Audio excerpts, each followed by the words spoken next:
నా పేరు ఎస్ స్వరూపరాణి.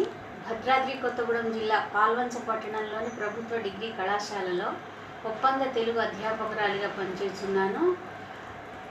నిన్న ఈరోజు డిగ్రీ ప్రథమ సంవత్సరం ఫస్ట్ సెమిస్టర్ విద్యార్థులకు చెప్తున్నటువంటి పాఠ్యాంశము త్యాగనిరతి. కవి కొరవి గోపరాజు. సింహాసన ద్వాత్రింశికలోని చతుర్థాశ్వాసం నుండి పాఠ్యభాగం గ్రహింపబడింది. కొంచెం మొన్నటిది కిందటి క్లాసు కొంచెం విశ్లేషించి తర్వాత ఈరోజు పాఠ్యభాగాన్ని పూర్తి చేయబోతున్నాను. త్యాగనిరతి పాఠ్యభాగం కొరవి గోపరాజు రచించారు. ఈయన రచించినటువంటి సింహాసన ద్వాత్రింశికలోని చతుర్థాశ్వాసం నుండి గ్రహింపబడినటువంటి పాఠ్యభాగమే త్యాగనిరతి. ఇతడు నిజామాబాద్ జిల్లాలోని భీంగల్ పట్టణం ఇతని స్వస్థలం అని పరిశోధకుల అభిప్రాయం. తర్వాత ఇతను తనకు తానే అష్టభాషా విదుడను అని చెప్పుకున్నాడు. చతుర్విధ కవిత విశారదుడు అని కూడా చెప్పుకున్నాడు. సింహాసన ద్వాత్రింశిక సహజమైన శైలి, మనోహరమైన జాతీయాలు, లలితమైన వర్ణనలతో కూడుకున్నదని పండితులు ప్రశంసించారు. ఇది 12 ఆశ్వాసాల కావ్యం. ప్రారంభంలో చూస్తే విక్రమార్కుడు ఆ మహారాజు ప్రజలను చల్లగా పాలిస్తున్నాడు. అతడు శాలివాహనుడి చేతిలో మరణించాడు. విక్రమార్కుడి యొక్క సింహాసనాన్ని మంత్రులు భూమిలో పాతించారు. చాలా కాలం తర్వాత భోజరాజు భూమిని తవ్విస్తుండగా విక్రమార్కుడి సింహాసనం దొరికింది. అయితే దానిని ఎంతగా పైకి తీయాలని ప్రయత్నించినా అది రాలేదు. అనేక రకాల శాంతులు జరిపిన తర్వాత సింహాసనాన్ని పైకి తీయగలిగారు. భోజరాజు ఆ సింహాసనాన్ని అధిష్ఠించేందుకు వచ్చినప్పుడు సింహాసనం మీద ఆ మెట్టు మీద ఉన్నటువంటి సాలభంజిక అంటే ఆ బొమ్మ భోజరాజును అడ్డగించింది. విక్రమార్కుడి వంటి ఔదార్యం ఉన్న వీరులే ఈ సింహాసనాన్ని అధిష్ఠించేందుకు అర్హులని చెప్పింది. విక్రమార్కుడి దాతృత్వాన్ని గురించి ఆ బొమ్మ చెప్పింది. ఈ విధంగా 32 సాలభంజికల వరకు కథలు ఆసక్తికరంగా సాగుతాయి. సింహాసన ద్వాత్రింశిక అంటే విక్రమార్క సింహాసనంపై ఉన్న 32 బొమ్మలని అర్థం. ఈ 32 బొమ్మలు విక్రమార్కుడి కథలను భోజరాజుకు చెప్పాయి. 8వ సాలభంజిక చెప్పిన కథే మన పాఠ్యభాగం. కథా సారాంశం ఇంతవరకు జరిగిందాన్ని పరిశీలించినట్లయితే, మొన్నటి క్లాసు నిన్నటి క్లాసుది పరిశీలించినట్లయితే, విక్రమార్క మహారాజు దగ్గరికి గూఢాచారులు కాశ్మీర దేశం నుండి వచ్చారు. ఆ వచ్చిన గూఢాచారుల వలన ఇతర దేశాల వార్తలు వింటూ, మీరు సంచరించి వచ్చిన కాశ్మీర దేశంలో వింతలు ఏమి ఉన్నాయో చెప్పండి అని విక్రమార్కుడు గూఢాచారులను అడగడం జరిగింది. వారు ఈ విధంగా చెప్తున్నారు. ఓ మహారాజా, ఆ కాశ్మీరంలో ధనపతి అనేటువంటి వైశ్యుడు 4 క్రోసుల వైశాల్యంతో దీర్ఘచతురస్రాకారంగా ఉన్న ఒక చెరువును త్రవ్వించాడు. దాన్ని లోతు చేసిన అందులో పుడిసెడు నీళ్లు కూడా పడలేదు. అప్పుడు అతడు బాధపడి ఇంటికి వెళ్ళాడు. తిరిగి రోజు ఆ చెరువు గట్టు దగ్గరికి వచ్చి వేడి నిట్టూర్పులు విడుస్తూ ఉండగా 32 లక్షణములు కలవాడి కంఠరక్తాన్ని ఇస్తే చెరువు నిండుతుందని ఆకాశవాణి చెప్పింది. ఆ మాటలు విని అటువంటి వాడిని సమకూర్చుకోవడానికే పూనుకుని 7 కోట్ల విలువైన బంగారంతో 7 బొమ్మలు చేయించి వాటిని ఒక పద్యంతో పాటు నిలబెట్టాడు ఆ ధనపతి అనేటువంటి వైశ్యుడు. భూమండలంలో దేవతా లక్షణాలతో కూడిన వాడైన సాహసవంతుడు ఇక్కడ తన కంఠరక్తాన్ని అర్పిస్తే 7 కోట్ల విలువ చేసే కాల్చి శుద్ధి చేసినటువంటి బంగారంతో చేయించిన ఈ 7 ప్రతిమలు అతనికి అధీనం అవుతాయని దాని మీద ఆ పద్యం యొక్క భావం రాయించాడు. ఓ రాజశ్రేష్ఠ విక్రమార్క మహారాజా, ఈ విధంగా ఆ పద్యంలో రాయబడి ఉంది. ఇది ఆశ్చర్యకరంగా ఉంది అని గూఢాచారులు రాజుకు చెప్పారు. ఆ మాటలు విన్న విక్రమార్క మహారాజు ఉత్సాహంతో ఆ గూఢాచారులతో పాటు కదిలి ఆ కాశ్మీర దేశానికి వెళ్ళాడు. అక్కడ చెరువు మధ్యలో మేఘధ్వని వల్ల వినిపిస్తున్నటువంటి మధ్యల ధ్వనులతో కలిగిన లక్ష్మీదేవి యొక్క అనుగ్రహంతో శోభిస్తున్నటువంటి ఒక మేడను చూశాడు. అంటే ఆ మేడ ఎలా ఉందంటే, ఉరుములు ఉరుముతున్నట్టు మధ్యల ధ్వనులు వినిపిస్తున్నాయి. ఆ మధ్యల ధ్వనులతో కూడిన లక్ష్మీదేవి యొక్క అనుగ్రహంతో ఆ మేడ శోభిస్తుంది. అంటే సమస్త సంపదలతో నిండారిన మేడ అని అన్నమాట. అక్కడ విక్రమార్క మహారాజు 8 దిక్కులలో 8 భైరవులను, తాండవ నృత్యం చేస్తున్నటువంటి పరమశివుడిని, ఎదురుగా 50 చేతులతో ఉన్న ఆదివరాహునిగా వెలిసిన శ్రీ మహావిష్ణువును సంతోషంతో చూశాడు. తర్వాత విక్రమార్కుడు సేతువు దగ్గర 24 మూర్తులు ఎదుట పడగా మూడు లోకాలను నిర్వహించేవాడనన్నట్లుగా అచ్చట నిలిచిన పరమేశ్వరునికి తన హృదయంలో నమస్కరించి అక్కడ ఉన్నటువంటి పద్యాన్ని చూశాడనమాట. అక్కడ పద్యాన్ని, అక్కడ ఉన్న 7 బంగారు ప్రతిమలను చూసి తన మనసులో ఆశ్చర్యపడ్డాడు. అప్పుడే ఆ చెరువును నీటితో నింపాలని మనసులో అనుకున్నాడు. సమయం కోసం అతడు కొంచెంసేపు ఎదురు చూస్తూ ఉండగా రాజు యొక్క కోరికను తెలుసుకున్నట్లుగా సూర్యుడు పశ్చిమ సముద్రాన్ని సమీపించాడు. ఇక్కడ సూర్యచంద్రుల వర్ణన ఇక్కడ చాలాసేపు కవి మనకు అందిస్తున్నాడు. అంటే విక్రమార్క మహారాజు తన కంఠాన్ని బలి ఇవ్వడానికి సిద్ధపడుతూ ఉండగా, సమయం కోసం, చీకటి పడడం కోసం ఎదురు చూస్తూ ఉండగా సూర్యుడు పశ్చిమానికి కృంగిపోతున్నాడు. ఇప్పుడు సూర్యుడి వర్ణన, చంద్రుడి వర్ణన కూడా ఈ కవి మన కొరవి గోపరాజు గారు మన కళ్ళకు కట్టినట్టుగా ఈ విధంగా చెప్తున్నారు.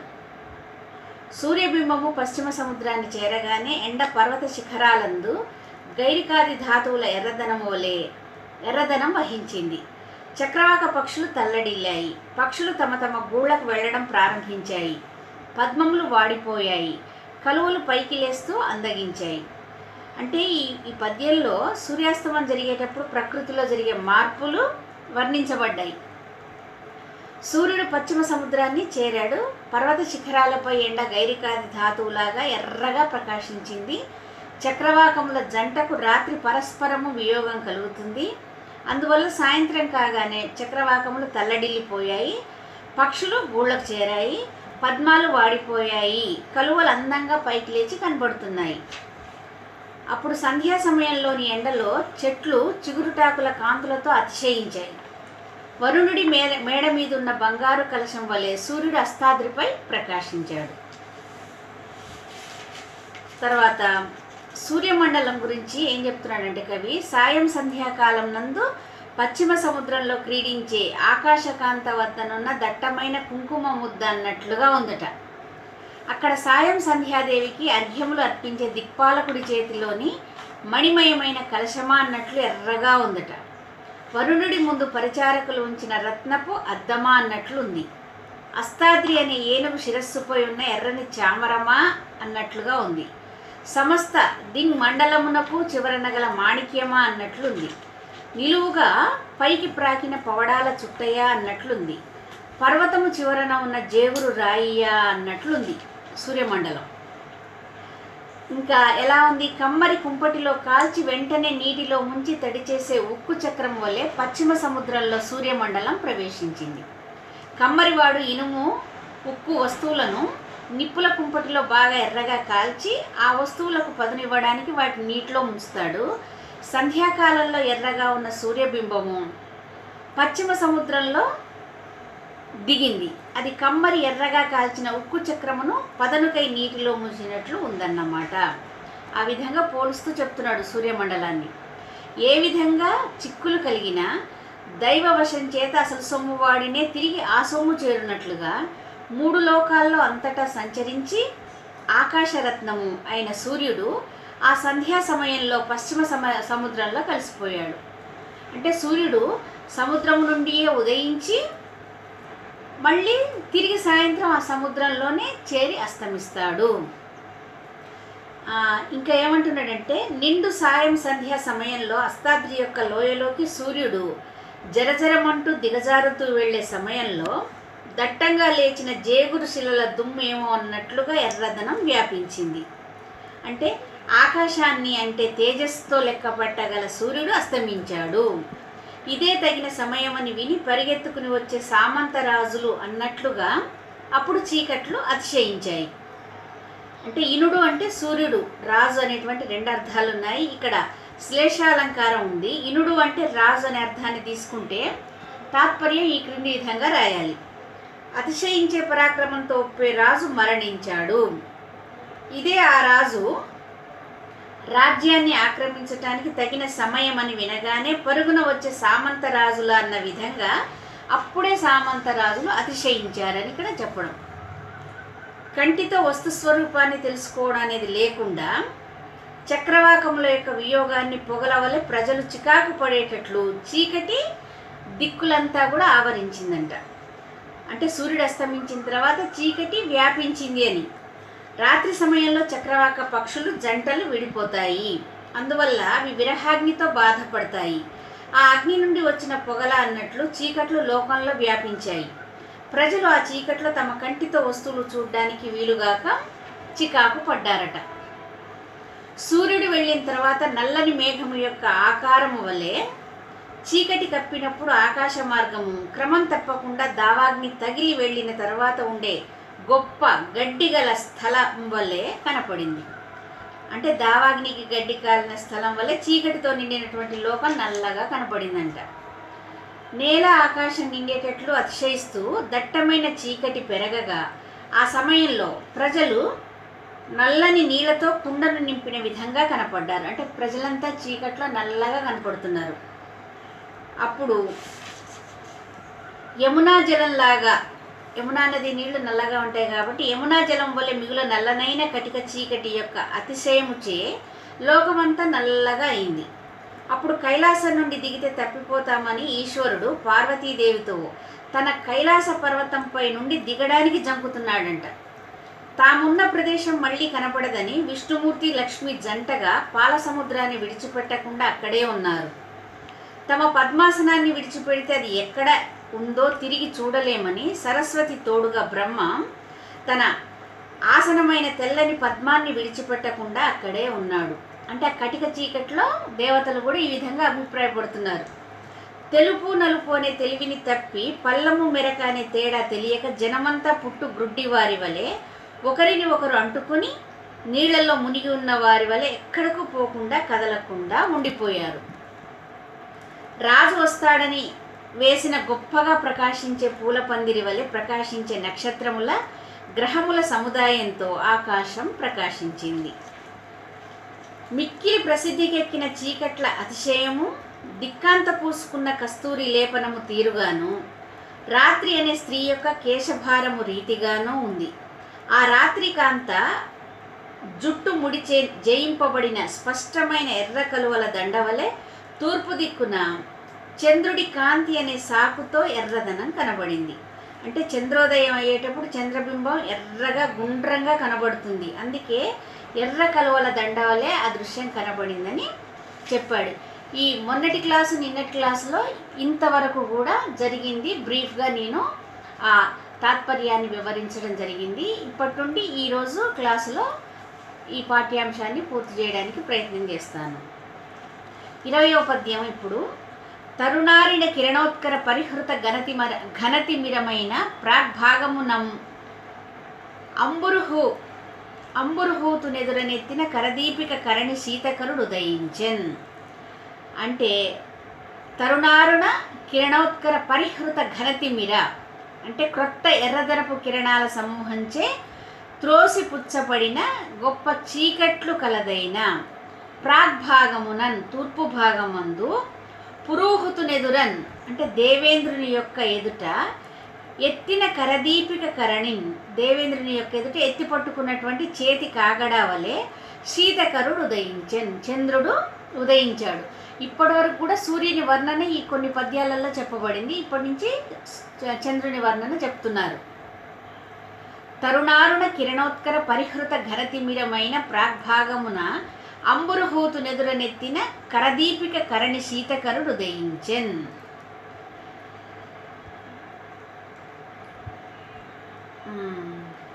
దీని భావం కొత్త ఎర్రదనపు కిరణాల సమూహముచే త్రోసిపుచ్చబడిన గొప్ప చీకట్లు కల తూర్పు భాగమున దేవేంద్రుడి ఎదుట ఎత్తి పట్టుకున్న దివిటీ వలె చంద్రుడు ఉదయించాడు. తరుణారుణ కిరణోత్కర పరిహృత ఘనతిమిరమైన ప్రాగ్భాగమున అంటే క్రొత్త ఎర్రదనపు కిరణాల సమూహంచే త్రోసిపుచ్చబడిన గొప్ప చీకట్లు కలదైన తూర్పు భాగమందు పురుహూతునెదురన్ దేవేంద్రుని యొక్క ఎదుట ఎత్తిన కరదీపిక కరణిన్ ఎత్తి పట్టుకున్న చేతి కాగడా వలె శీతకరుడు ఉదయించెన్ చంద్రుడు ఉదయించాడు. తరుణారుణ కిరణోత్కర పరిహృత ఘనతిమిరమైన ప్రాగ్భాగమునంబురు హూతునెదుర ఎత్తిన కరదీపిక కరణి శీతకరుడు ఉదయించెన్. పురుహూతునెదురన్ అంటే కొత్త ఎర్రదనపు కిరణాల సమూహంచే త్రోసిపుచ్చబడిన గొప్ప చీకట్లు కల తూర్పు భాగమున దేవేంద్రుడి ఎదుట ఎత్తి పట్టుకున్న దివిటీవల చంద్రుడు ఉదయించాడు. ఇంకొక పద్యం. తన ఉదయమే మదిగోరెడు నన్ను విడిచే ఇనుండు కళ్ళ నా ఎడ లేకుంటా ఎరుగడని పూర్వాశాంగన జగమున మడ్డువట్టు గతి శశి మెరసెన్.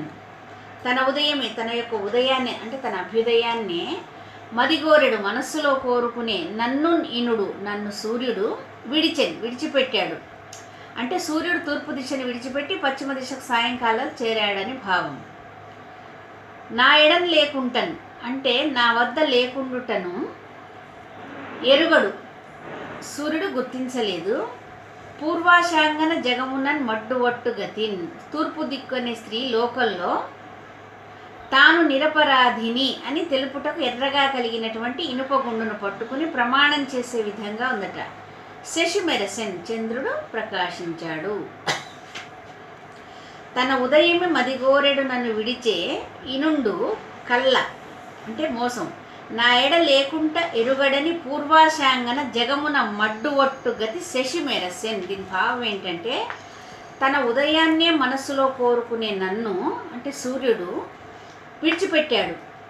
నిజానికి నాలో ఏ తప్పు లేకపోయినా ఆయన ఎరుగడని తూర్పు దిక్కు అనే స్త్రీ లోకల్లో తాను అపరాధం చేయలేదని తెలపడానికి ఎర్రగా కాల్చిన ఇనుపగుండును పట్టుకొని ప్రమాణం చేసే విధంగా చంద్రుడు మెరిశాడు అని అర్థం.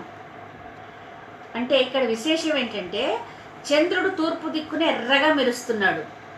చంద్రోదయం కాగానే చంద్రబింబం ఎర్రగానే ఉంటుంది. సూర్యుడు తూర్పు దిక్కును విడిచిపెట్టి సాయంత్రం పడమటి దిక్కుకు వెళ్ళాడు. అప్పుడు తూర్పు దిక్కు అనే స్త్రీ నన్ను అన్యాయంగా సూర్యుడు విడిచి వెళ్ళాడు, నేనేమీ తప్పు చేయలేదు, నేను ఈ ఎర్రగా కాల్చిన ఇనుపగుండును పట్టుకొని ప్రమాణం చేస్తున్నాను, తూర్పు దిక్కు అనే స్త్రీ ఈ విధంగా ప్రమాణం చేస్తోందా అన్నట్లు అప్పుడే ఉదయించిన చంద్రబింబం కనబడుతుందని కవి మనకి కళ్ళకు గట్టినట్టుగా చంద్రుని వర్ణన చెప్తున్నాడు. ఇంకా 22వ పద్యం. ఉదయాచలము చరి ఉన్న బంధూకంబు కొమ్మను పొడమిన కుసుమమనగా తత్ప్రదేశంబున చెలకొని పొడతెంచు నలినీలత పక్వ ఫలమనంగా విరహి మృగంబుల వేటాడు మదనుండు తివిరి పెట్టించిన దివ్యయనగా సమరంగ ఇంద్రాణి ఆ ఖండలుని నివాళించెడు పసిడి పళ్ళెరమవంగా తోడు తోడన తన కెంపు వీడుచుండ తిమిర పటలంబు కొంత మీదికి జలింప తెలివి వడలేత వెన్నెల మొలకెలెత్తి నిండుకొనియుండే అమృతాంశు మండలంబు. అమృతాంశు మండలం అంటే అమృతం వంటి చల్లని కిరణము గల చంద్రుని మండలం. ఇంతకుముందు సూర్యుని మండలం గురించి చెప్పాడు, ఇప్పుడు చంద్రుని మండలం గురించి. ఉదయాచలము అంటే ఉదయ పర్వతము చరినున్న లోయలోనున్న బంధూకంబు కొమ్మను మంకెన చెట్టు యొక్క కొమ్మయందు పొడమిన పుట్టిన కుసుమమనగన్ పుష్పమా అన్నట్లుగా అంటే మంకెన పువ్వు ఎర్రగా ఉంటుంది కాబట్టి మంకెన పువ్వులాగా తత్ప్రదేశంబునన్ ఆ ప్రదేశమునందు చలకొని పట్టుపట్టి పొడతించు పుట్టిన నలినీలతాపక్వ ఫలంబు తామర తీగ యొక్క పండిన పండు అనంగన్ అనేటట్లుగా అంటే తామర తీగకు పండిన పండేమో అన్నట్లుగా అంటే ఎర్రగా ఉండడం వల్ల అలా చెప్తున్నాడు. విరహం మృగంబులన్ ఎడబాటు గల జంతువులను వేటాడు మదనుండు వేటాడే మదనుడు మన్మధుడు తివిరి పెట్టించిన పూనుకొని పెట్టించిన దివ్య అనగన్ దీపమా అన్న విధంగా అమరంగన్ ఒప్పిదముగా అంటే దివ్య అనగన్ అంటే విరహము గల జంతువులను వేటాడడానికి మన్మధుడు పెట్టిన దీపమా అన్నట్లుగా అమరంగన్ ఒప్పిదముగా ఇంద్రుని భార్య అయిన శచీదేవి అఖండలునిన్ దేవేంద్రుడిని నివాళించెడు పసిడి పళ్ళెరమనగన్ హారతినిచ్చే బంగారు పళ్ళెమా అన్నట్లుగా అంటే శచీదేవి ఇంద్రునికి హారతినిచ్చే బంగారు పళ్ళెమా అన్నట్లుగా అంటే ఎరుపు పచ్చగా ఉందన్నమాట ఆ బంగారు పళ్ళెం. తోడు తోడున తన కెంపు వీడుచుండన్ శీఘ్రంగా తన ఎర్రదనాన్ని విడిచిపెట్టుచుండగా తిమిర పటలంబు చీకట్ల సమూహము కొంత మీదికి కొంత భాగము పైకి చలింపన్ తెలివిపడన్ కదలగా అంటే స్పష్టమయ్యేటట్లుగా చీకట్లు పోయి ప్రసన్నమయ్యేటట్లుగా వేత వెన్నెల అంటే లేత వెన్నెల మొలకెత్తి నిండుకొని ఉండెను, అంకురించి వ్యాపించింది.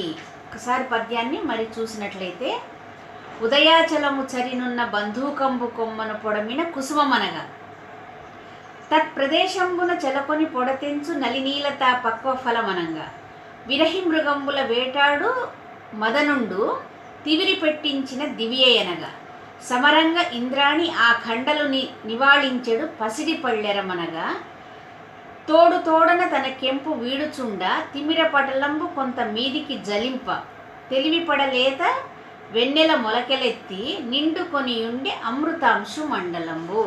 అంటే చంద్రుని మండలం ఏ విధంగా ఉందో చెప్తున్నాడు. దీని తాత్పర్యం వినండి.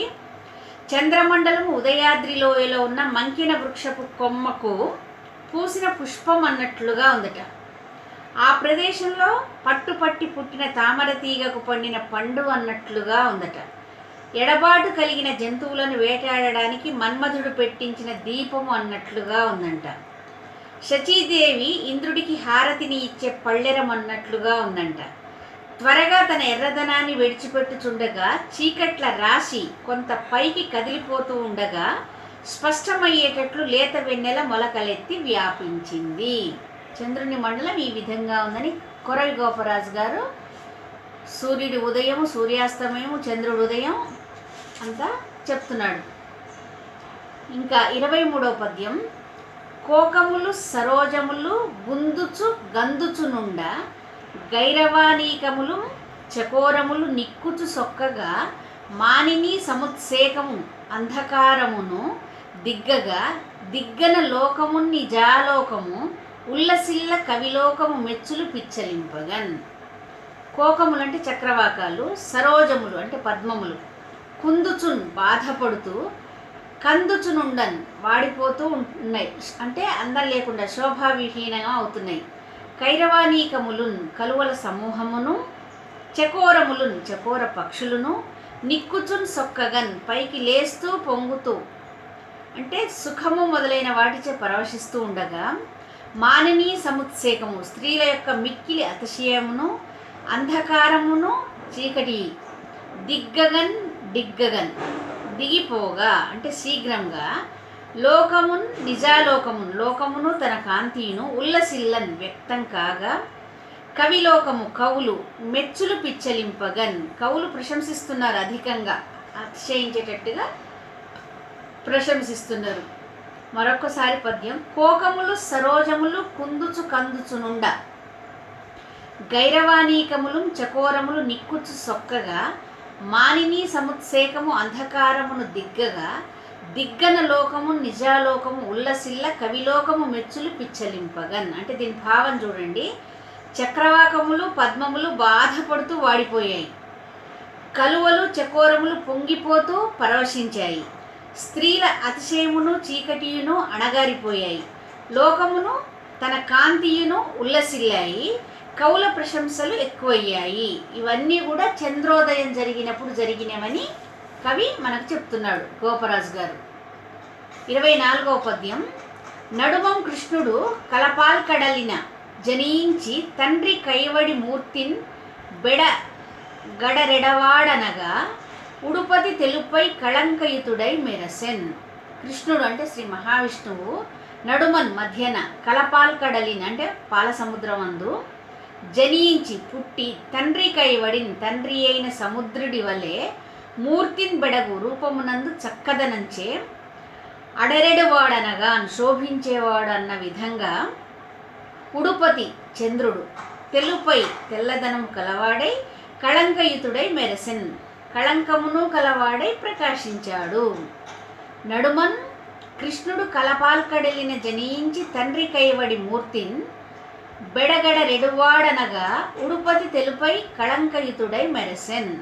అంటే దీని తాత్పర్యం మధ్యలో శ్రీ మహావిష్ణువు ఉండేటువంటి పాలసముద్రమున పుట్టి తండ్రి అయిన తన పాలసముద్రుడి వలె స్వరూపమునందు చక్కదనంతో శోభించేవాడు అనేటట్లు చంద్రుడు తెల్లనివాడై కళంకమును కలవాడై ప్రకాశించాడంట. ఇక్కడ విశేషం ఏంటంటే పాలసముద్రంలో మధ్యల నల్లని కృష్ణుడు అంటే విష్ణుమూర్తి ఉన్నాడు. పాలసముద్రం తెల్లగా ఉంది. నల్లని కృష్ణుడు గల తెల్లని పాలసముద్రంలో పుట్టిన చంద్రుడు కూడా తెలుపు నలుపు కలవాడిగా అందంగా పుట్టాడు. పాల సముద్రపు తెల్లదనము, కృష్ణుడి నల్లదనము చంద్రుడికి వచ్చాయి. ఎందుకంటే చంద్రుడు తెల్లగా ఉంటాడు. పాల సముద్రంలో మధ్యన నల్లని కృష్ణుడు ఉన్నట్లు చంద్రుడిలో నల్లని కళంకము ఉంటుందని ఈ యొక్క విశేషం. నడుమం కృష్ణుడు కలపాల్ కడలిన జనించి తండ్రి కైవడి మూర్తిన్ బెడకడ రెడువాడనగా ఉడుపతి తెలుపై కళంకయుతుడై మెరసెన్. మధ్యలో శ్రీ మహావిష్ణువు ఉండే పాల సముద్రమున పుట్టి తండ్రి అయినటువంటి పాల సముద్రుడి వలె స్వరూపమునందు చక్కదనంతో శోభించేవాడనేటట్లుగా చంద్రుడు తెల్లని వాడై కళంకమును కలవాడై ప్రకాశించాడు. 25వ పద్యం. తిమిర సముదాయమున అర్ధము నలుపై పూర్ణతు హినధామ ద్యుతినర్ధము తెలుపై ఆకాశము యమునా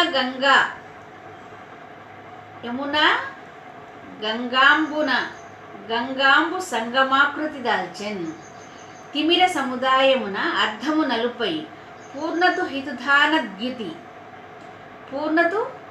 పూర్ణతు హినధామద్యుతి అర్ధము తెలుపై ఆకాశము యమునా గంగాంబున సంగమాకృతి దాల్చెన్. తిమిర సముదాయం అంటే చీకట్ల సమూహం చేత అర్ధము నలుపై సగభాగం నల్లది కలది అయి పూర్ణతు హినధామద్యుతిన్ సంపూర్ణుడైన చంద్రుడి యొక్క కాంతి చేత సగభాగము తెల్లదనము కలదై ఆకాశం యమునా గంగాంబు సంగమాకృతి నల్లని యమునా నది యొక్క తెల్లని గంగ యొక్క నీళ్ల యొక్క సంగమము యొక్క ఆకృతిని తాల్చని పోలికను ధరించింది.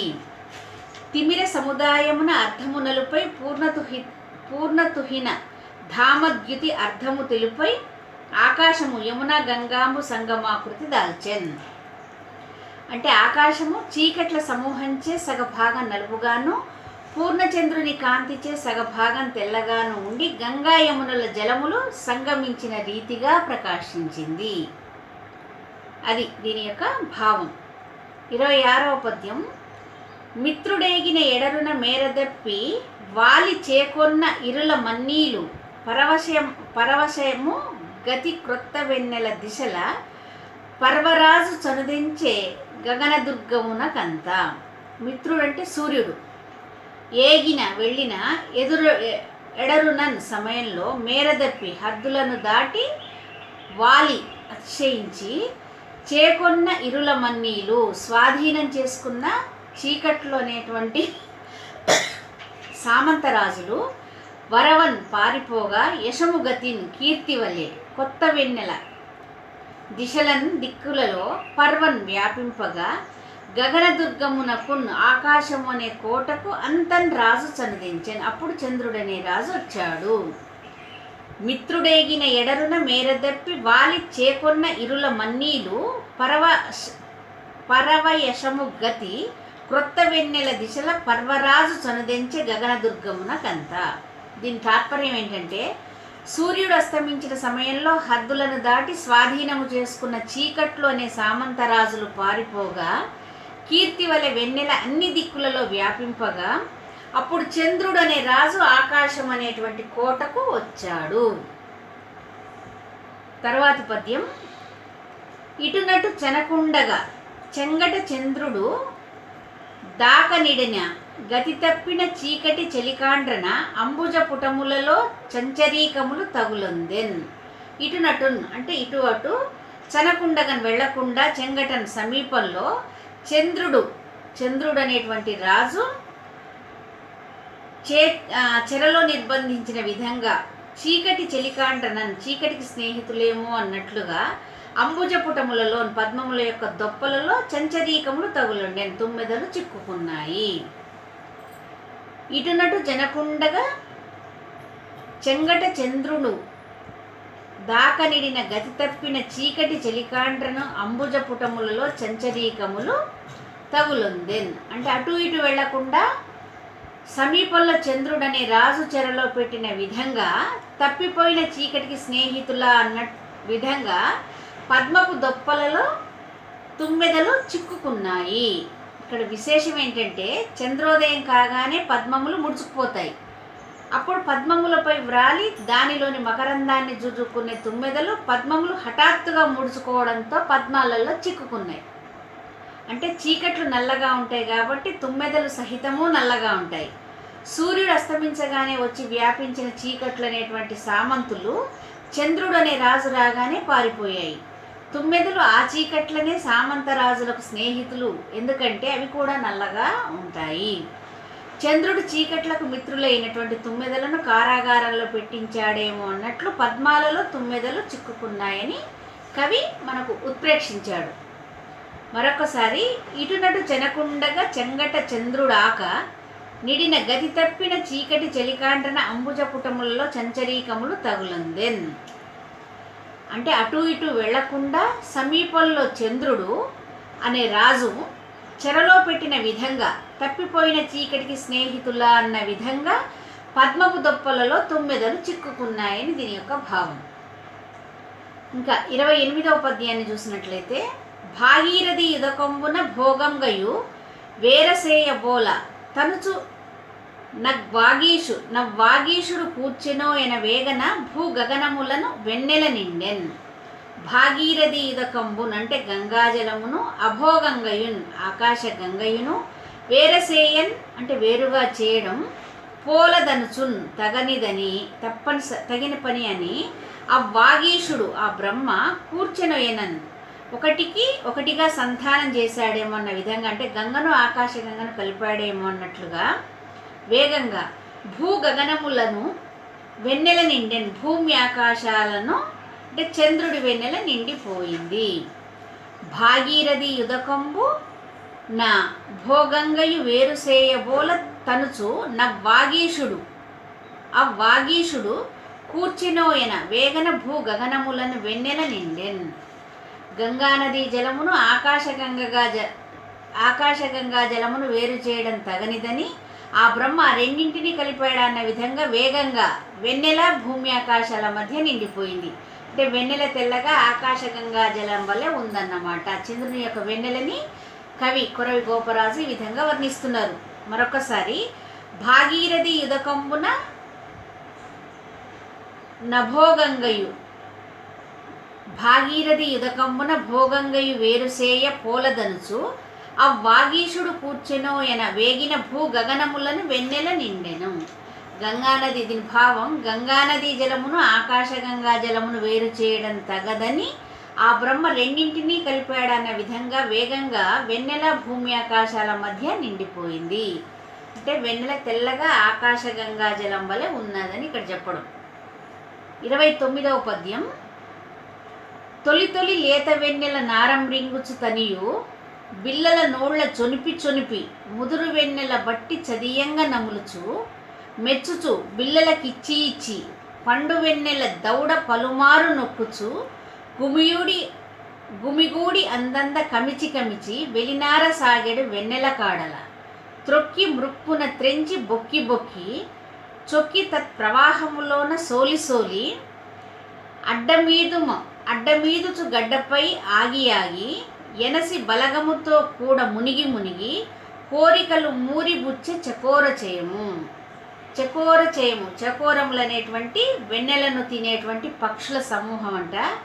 తొలి తొలి లేత వెన్నెలను అరం రింగుచున్, మొట్టమొదట వచ్చేటువంటి లేత వెన్నెలను పూర్తిగా త్రాగుతూ తనియన్ పిల్లల నోళ్లను తృప్తి కలిగేటట్లుగా తమ చిన్న చకోర పక్షుల నోళ్లలో చొనిపి ప్రవేశపెట్టి ముదిరిన వెన్నెలను పట్టి చదియంగన్ పట్టుకొని నలిగేటట్లు నములుచున్, దాన్ని నములుతూ మెచ్చుకుంటూ తమ పిల్లలకు ఇచ్చి నోటికి అందించి పండు వెన్నెలను చెక్కిలి లోపలి భాగమునందు పలుమారు నొక్కుచున్, చాలాసార్లు నొక్కుచు గుమిగూడి అందంద కమిచి గుమిగూడి అంటే ఒకే చోట గుంపుగా చేరి మాటికి మృంగి వెలినార వలె సాగే వెన్నెల కాడలను త్రొక్కి మృక్కునన్ కాళ్లతో త్రొక్కి ముక్కుతో త్రెంచి బొక్కి తెంపి నోటి నిండా వేసుకుని తిని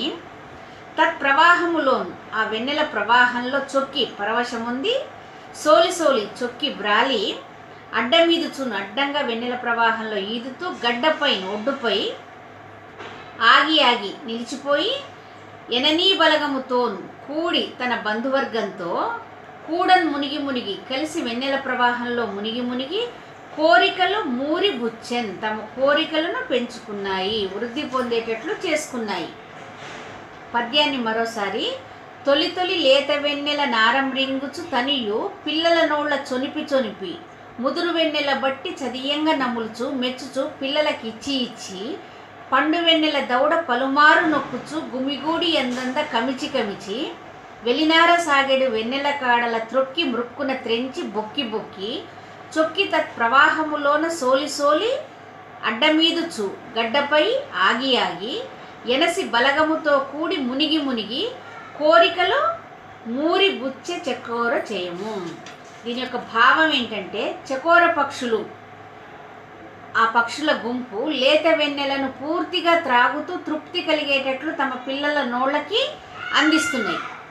ముదురు వెన్నెలను పట్టుకొని నలిగేటట్లు నములుతూ మెచ్చుకుంటూ తమ పిల్లలకి ఇస్తున్నాయి. పండు వెన్నెలను దవడలతో చాలాసార్లు నొక్కుచూ గుమిగూడి మాటి మాటికి మృంగుతున్నాయి. వెలినారలా సాగే వెన్నెల కాడలను కాళ్లతో త్రొక్కి తెంపి బొక్కుతున్నాయి. పరవశంతో వెన్నెల ప్రవాహంలో సోలి వాలిపోతున్నాయి. అడ్డంగా వెన్నెలలో ఈదుతూ గడ్డపై నిలిచి బంధువర్గంతో కలిసి వెన్నెలలో మునిగి మునిగి తమ కోరికలను తీర్చుకున్నాయి ఆ చకోర పక్షులు. ఇక 30వ పద్యాన్ని పరిశీలిస్తే, కలువల విందు కలువందువ వెన్నెల తీవదుంప ముచ్చుల మెడకోణ మంగజుని చూపరి చూపుల ఇంపు జారకాంతల వెరగొంగ రాత్రి కులదైవము చల్లని రాజు పంకజంబుల ముకుగొయ్య అచ్యుతిని ముద్దు మరింది వెలింగెనయ్యడెన్.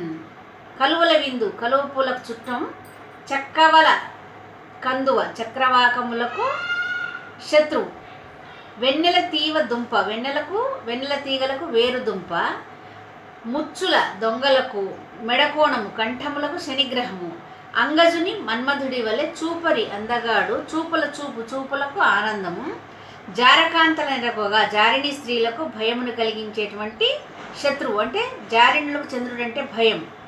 రాత్రికి కులదైవము చల్లని రాజు చల్లని చంద్రుడు, పంకజముల ముకుగొయ్య పద్మాలకు నాశకుడు అచ్యుతిని విష్ణుమూర్తి యొక్క ముద్దుల మరిది అయ్యడెన్. ఆ సమయమున వెలింగెన్ ప్రకాశించాడు.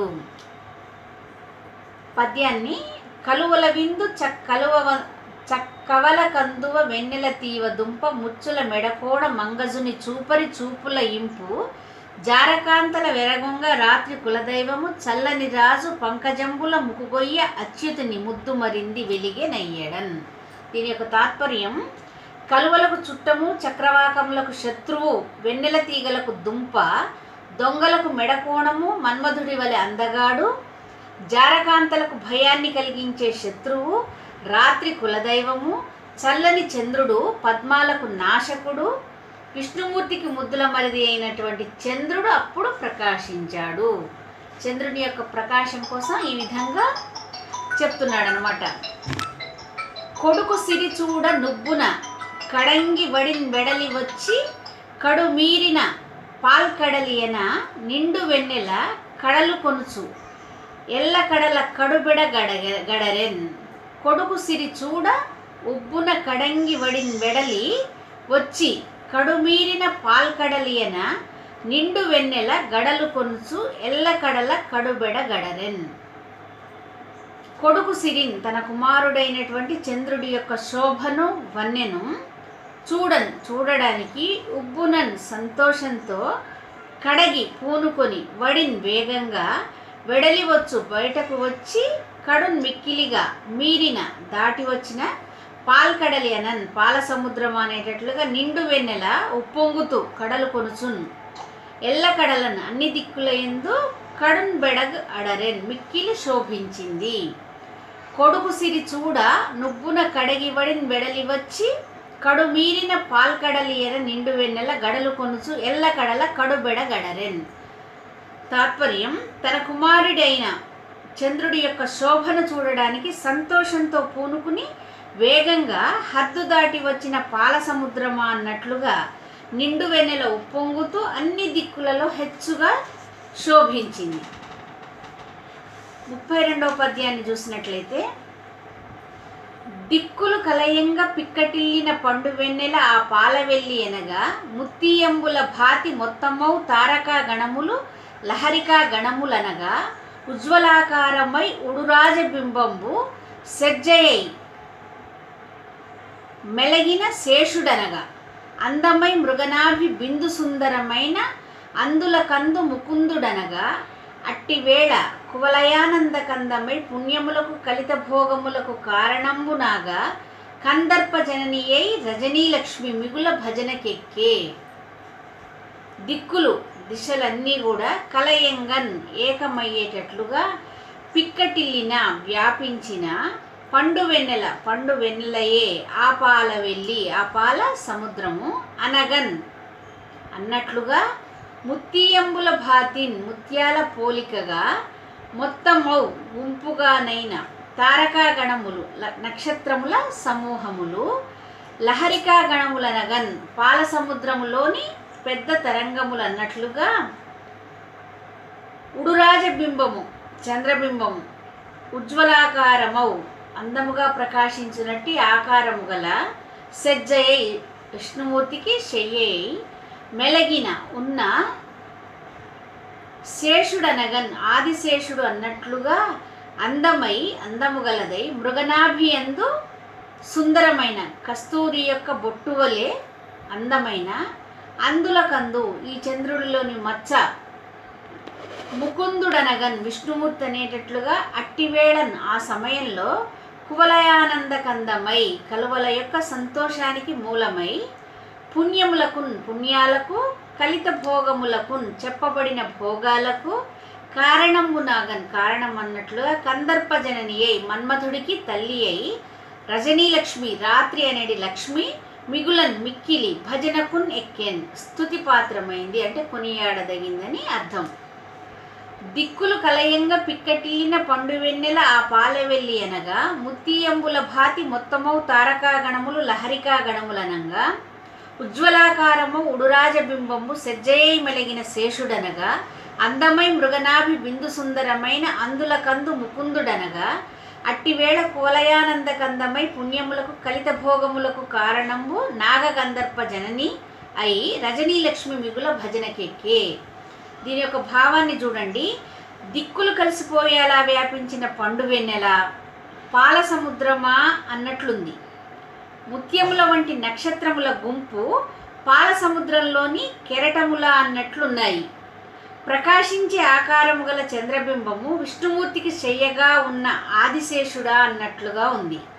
అందమైన కస్తూరి బొట్టు వలె సుందరమైన ఆ చంద్రుడిలోని మచ్చ ఆ మహావిష్ణువా అన్నట్లు ఉంది. ఆ సమయంలో కలువల ఆనందానికి మూలమై పుణ్యములకు భోగములకు కారణమా అన్నట్లు ఉండి మన్మధుడికి తల్లి అయి రాత్రి లక్ష్మి మిక్కిలి స్తుతి పాత్రమైంది. ఇంకా మిగతా పాఠ్యాంశాన్ని తదుపరి క్లాసులో పూర్తి చేస్తాను.